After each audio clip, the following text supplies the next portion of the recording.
Iran ने जो कहा वो किया। ईरान ने पहले ही अरब देशों से कह दिया था कि अभी तक तो तुम्हारे यहाँ मौजूद जमीन पर जो अमरीकी बेस है हम उनको निशाना बना रहे हैं। अगर हमारे ऊपर इसी तरह से अमेरिका इजराइल ने इंफ्रास्ट्रक्चर पर हमला किया, हमारे तेल के भंडारों पर हमला किया, तो अमेरिका भी ये जान ले जो तुम्हारे साथी सहयोगी हैं हम उनके घरों में, उनके तेल के भंडारों पर, उनकी ऑयल रिफाइनरी पर हमला करेंगे। अभी ईरान ने कहा था और उधर ईरान ने कर दिया। बहरीन की तेल कंपनी पेप्को जिस पर ईरान ने हमला किया है,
यानी ईरान ने अब सीधा अरब को, डायरेक्ट अरब को निशाना बनाना शुरू कर दिया है। जहां अरब देश अपनी असलियत दिखा रहे थे और ईरान को डरा रहे थे ये कह के कि हम हमला कर सकते हैं, सारा अरब एक हो सकता है, अमेरिका इजराइल के साथ मिलकर तुम पर हमला कर सकते हैं, कोई धमकी काम नहीं आई। और अब अरब की ऑयल रिफाइनरी को और ऑयल कंपनियों को ईरान ने निशाना बनाना शुरू कर दिया है। उधर इजराइल के अंदर ईरान ने दर्जनों मिसाइलें दागी, दर्जनों में से एक दो गिरी, और जो गिरी उसने तेल अवीव में ऐसी तबाही मचाई कि छुपाने के बाद भी तस्वीर छुप न पाई।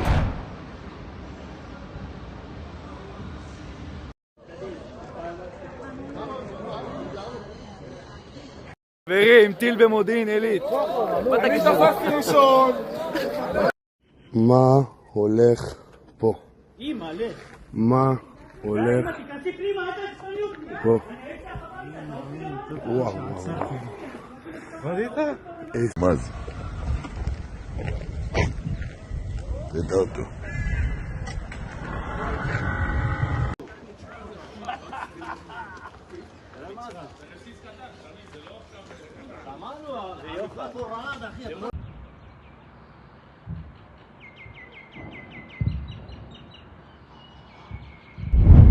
अमेरिका इजराइल हार चुके हैं। मुसलमानों देखो किसे कहते हैं ईमान वाला। हम डर डर कर भाग जाते हैं कि अरे मॉब लिंचिंग हो जाएगी, हम डर कर भाग जाते हैं कि फलाने वहां हिंदू ज्यादा है, हम वहां नहीं जा सकते। भैया हम वहां नहीं जा सकते, वो लोग ज्यादा हैं। दोस्तों बमबारी के बीच, अल्लाह अकबर, बमबारी हो रही है ईरान में, और जिस जगह पर बमबारी हो रही है उसी जगह पर ईरान के लोग नए सुप्रीम लीडर के चुने जाने पर खुशियां मना रहे हैं। अल्लाह अकबर, अल्लाह अकबर, अल्लाह अकबर, अकबर इस्राइल,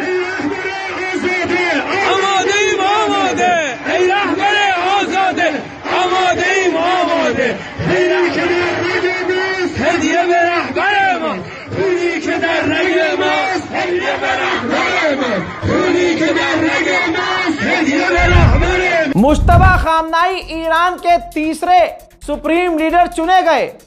सबसे पहले सपोर्ट किया किसी विदेश से, सपोर्ट आया तो रशिया का, और नेता पुतिन ने कहा कि हम हर तरह से मुबारकबाद पेश करना चाहते हैं। मुश्तबा खामनाई को मैं खुद मुबारकबाद पेश करता हूं और मुझे पूरा यकीन है कि आप अपने बाप की तरह बेहतरीन काम करेंगे और लोगों को जोड़ने का काम करेंगे। और हम पूरी तरह से ईरान के साथ हैं, हर चीज में, हर मकसद में ईरान के साथ हैं। चली जो हैदर की तलवार, तो सिर्फ मिडिल ईस्ट में झटका नहीं लगा, चली जो हैदर की तलवार तो जापान में भी लोथड़े नजर आ रहे हैं। पिछले 30 साल में जापान में सबसे ज्यादा तेल महंगा हो गया है, क्योंकि ईरान ने जो स्ट्रेट ऑफ हुर्मुज में लकीर खींची है, कोई यजीद की औलाद उसे क्रॉस नहीं कर पा रहा है। बड़े से बड़े देश और संगठन हिल गए हैं।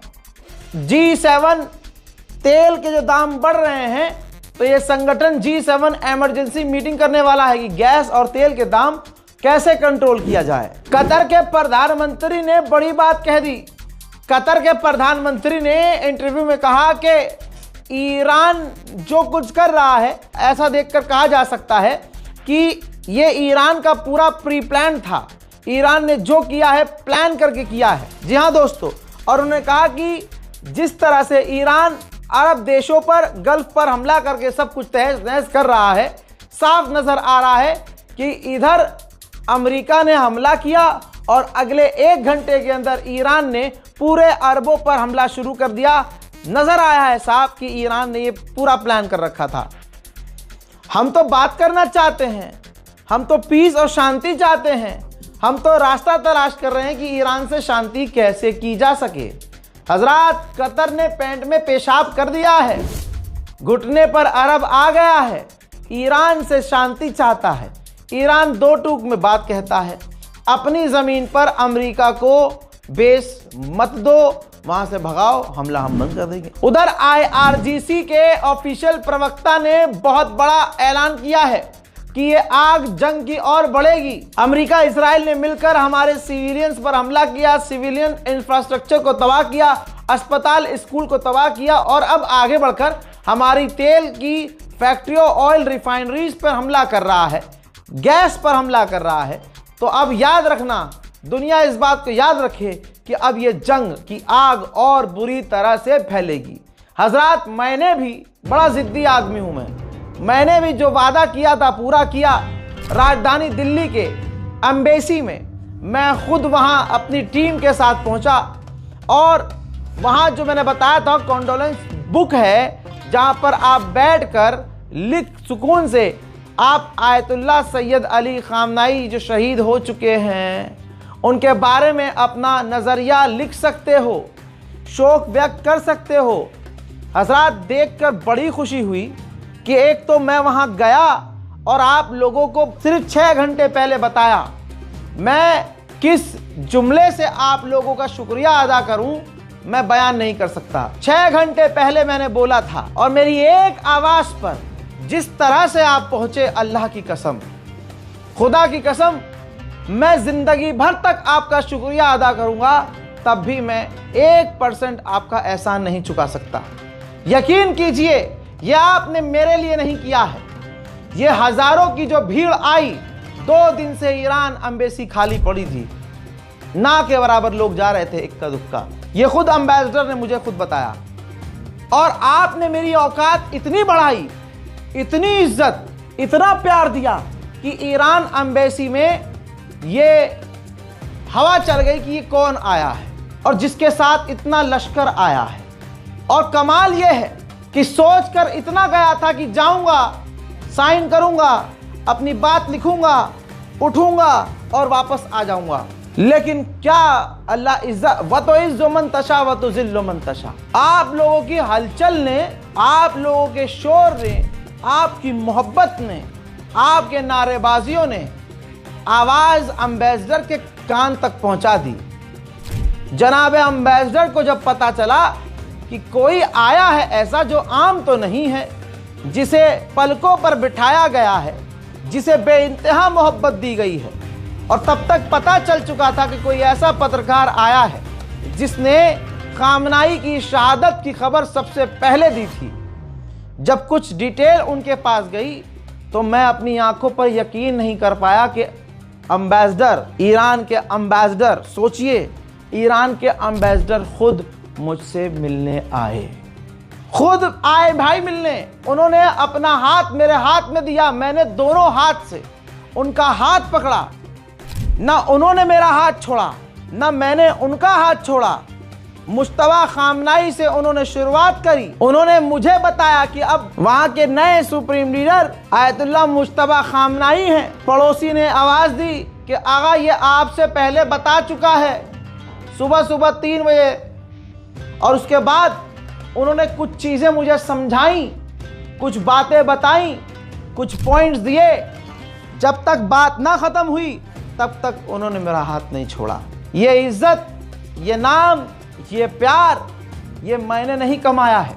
ये एक सच की ताकत है कि आज ईरान के कानों तक ये बात पहुंच गई कि जो आया है वो कोई आम नहीं है, और जो इसके साथ लोग आए हैं ये इसकी ताकत है। वहां शिया, सुन्नी, देवबंदी, बरेलवी मदरसे के बच्चे, दुकान बंद। एक बंदा नेपाल का है और यहां दूर किसी गांव में रहता है, वो आया। एक व्यक्ति अपनी दुकान बंद करके आया। एक औरत अपनी छोटी सी 3 साल की बच्ची को लेके आई थी। मैं आपको वो मंजर अपनी रील पर, इंस्टाग्राम पर दिखाता रहूंगा, लेकिन मैं शुक्रिया अदा करना चाहता हूं दोनों हाथ जोड़ के अपने देखने वालों का। खुदा की कसम, मेरे इतने अच्छे काम नहीं हैं, लेकिन मेरे माँ बाप के इतने अच्छे काम होंगे कि आप जैसे साथी अल्लाह ने मुझे दिए। और आप वो साथी हैं, मेरी वो ऑडियंस है जो छपरी नहीं है। अल्हम्दुलिल्लाह, सबसे बड़ी ताकत ये है। आप सभी का बहुत बहुत शुक्रिया, बहुत शुक्रिया। जिनके साथ तस्वीर नहीं हो पाई, जिनसे मुलाकात नहीं हो पाई, मैं उनसे माजरत चाहता हूं, क्योंकि क्राउड बहुत था। ईरानियन एम्बेसडर को दिक्कत हो जाती, वहाँ कुछ अनहोनी ना होती, इस वजह से हमको वहाँ से तुरंत रवाना होना पड़ा। और अक्सर ऐसा होता है कि मुझे जब मैं पब्लिक में जाता हूँ तो चीज़ें ख़राब ना हो जाए और उसका बहाना लगाकर मेरे पे ऊपर नया केस न कर दिया जाए। 51-52 पहले से हैं, तो मैं कोशिश करता हूँ कि कोई चीज़ ख़राब ना हो और ख़राब होने से पहले वहाँ से मैं निकल जाऊँ। अमेरिका का 10 बिलियन का नुकसान हो चुका है। पेंटागन $6 बिलियन खर्च कर चुका है और $4 बिलियन इंटरसेप्टर पर खर्च कर चुका है, लेकिन अभी भी कोई फायदा होता नहीं दिख रहा है। $10 बिलियन का नुकसान होने के बाद भी मिडिल ईस्ट में अमेरिका को ईरान बुरी तरह से पीट रहा है। फ्रांस के पूर्व प्रधानमंत्री ने कहा कि हमें अमेरिका और इजराइल पर पाबंदी लगानी चाहिए। ईरान पर इन्होंने गैर कानूनी तरीके से हमला किया, इंटरनेशनल लॉ का उल्लंघन है। हमारे पास पावर है, अमेरिका हम पर भी निर्भर करता है, तो हमें अपनी पावर इस्तेमाल करके अमेरिका और इजराइल पर पाबंदियां लगानी चाहिए। यूरोपीय यूनियन की चीफ ने अपनी औकात दिखाते हुए कहा कि ईरान की रिजीम के लिए आंसू नहीं बहाना चाहिए। उन्होंने अपने ही हजारों लोगों को खुद मारा था, लेकिन ये सुअर की जात ये नहीं बताएगी कि अमेरिका ने 170 बच्चियों को, छोटी छोटी बच्चियों को मार दिया। डोनाल्ड ट्रंप ने 3-3 साल की बच्चियों को काट के खाया। डोनाल्ड ट्रंप ने छोटी छोटी बच्चियों को एप्स्टीन आइलैंड में ले जाकर क्या क्या किया, ये इसकी जात नहीं बताएगी। हो सकता है एप्स्टीन में ये भी गई हो सकता है इसकी बेटी भी एप्स्टीन में डोनाल्ड ट्रंप के साथ हो। तो इस वजह से ये अमेरिका को खुश करने के लिए कुछ भी बोल रही है। And I want to be clear, there should be no tears shed for the Iranian regime. This regime has inflicted death and imposed repression on its own people. They slaughtered 17,000 young people. And this regime has caused devastation and destabilization across the region. Iran के विदेश मंत्रालय के द्वारा कहा गया है कि तुर्की, Azerbaijan और साइप्रस पर हमने हमले नहीं किए हैं। हो सकता है ये किसी और ने किए हों, आग लगाने के लिए, आग भड़काने के लिए। हजरात, इस रिपोर्ट में फिलहाल के लिए इतना ही। इस रिपोर्ट को शेयर कीजिए, अपनी दुआओं में याद रखिए। जय हिंद।